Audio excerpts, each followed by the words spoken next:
up, y'all? It's Kayla. I'm back with another video and I have makeup on today.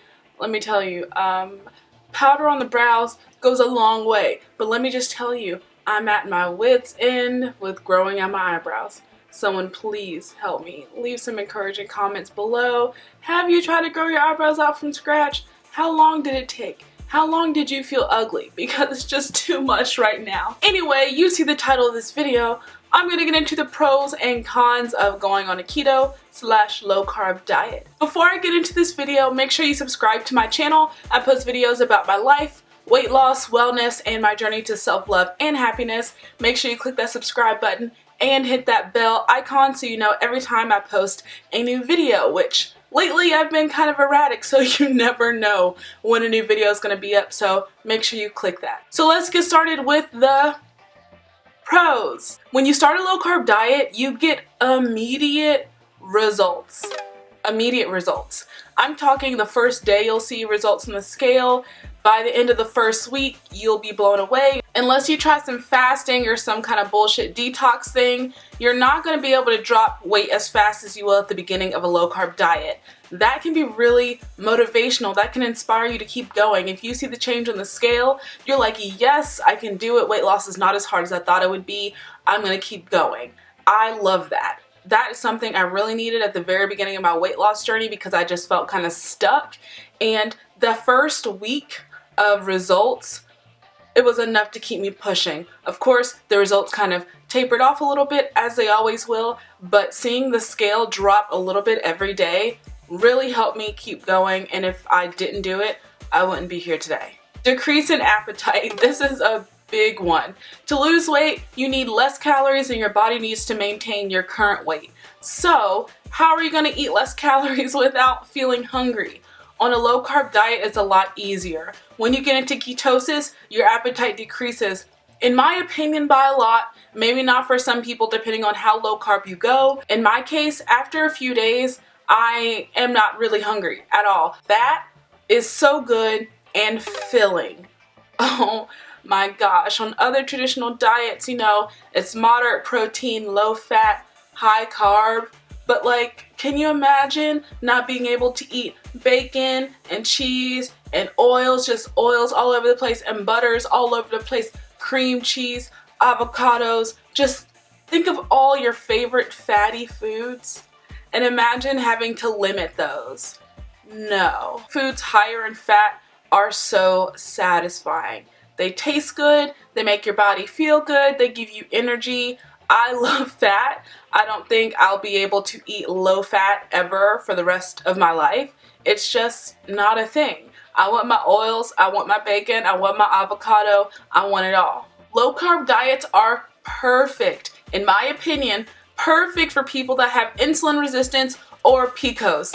Honestly, I don't have either one of those problems, but there are many people in my life that do, and they saw results as soon as they started low carb diets. I've also looked around Reddit. If you have these issues and you're struggling with losing weight, I would highly suggest you look into low carb or a keto diet. And not just PCOS and insulin resistance, but there's some proof out there that low carb and keto diets are also good for people with epilepsy, also with certain cancers. It's very good for your heart. Like, listen, I don't want to seem like an oil snakes man? Oil snakes man? Okay. I don't want to sound like a snake oil salesman, but I think low carb and keto is magical. I think it's magical. I think it heals a lot of things. I think it shows a lot of results. I love it. I love it. Now let's get to the cons. It takes time to adapt. Many people go through what they call the keto flu.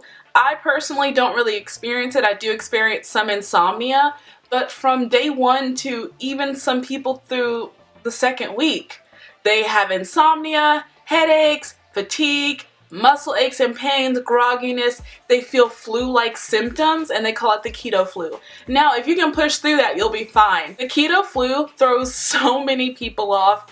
It's ridiculous. Here is my absolute least favorite part of a low carb keto diet, and that is 5 to as much as 15 pounds of the weight that you lose is only water. It's only water. It's only water. And by only water, I mean that once you eat carbs again, that water is going to build back up. So, yes, you are losing this weight at the beginning, and yes, you lose weight rapidly, but also that weight is not going to be off permanently. It's just not. In my case, this is really exhausting because I have a goal weight that I'm looking for. And I know that once I get to that goal weight, I won't actually be at that goal weight because I know that I'm not going to stay low carb forever. And that really annoys me. So I step on the scale and I'm happy, but also I'm not as happy because the number is not as low as it is in real life. Some people aren't going to agree with me on this one, but I don't care. When you are eating a low carb diet, it is harder to maintain your weight loss when you're done. If you know that you are going to go back to a lifestyle with carbs in it, you need to realize that it's going to be harder for you to adjust. So when it comes time for maintenance, you have to be very careful. Be very careful because after a while of no carbs, you might have no control. Just put it out there. It happened to me.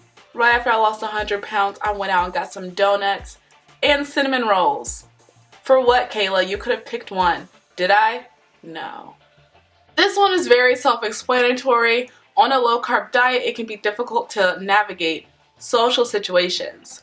Work parties, birthday parties, get-togethers, nights out with your friends. You have to be very aware and cautious of what you're eating, what's in what, and even sometimes you have to take it into your own hands. So like, bringing your own dish to a party or potluck, if you're going out to a restaurant, planning it out beforehand, sneaking in your own food, not drinking if that's what you're going to do. It's just very hard to navigate those social situations because food is very social. People love to get together and eat.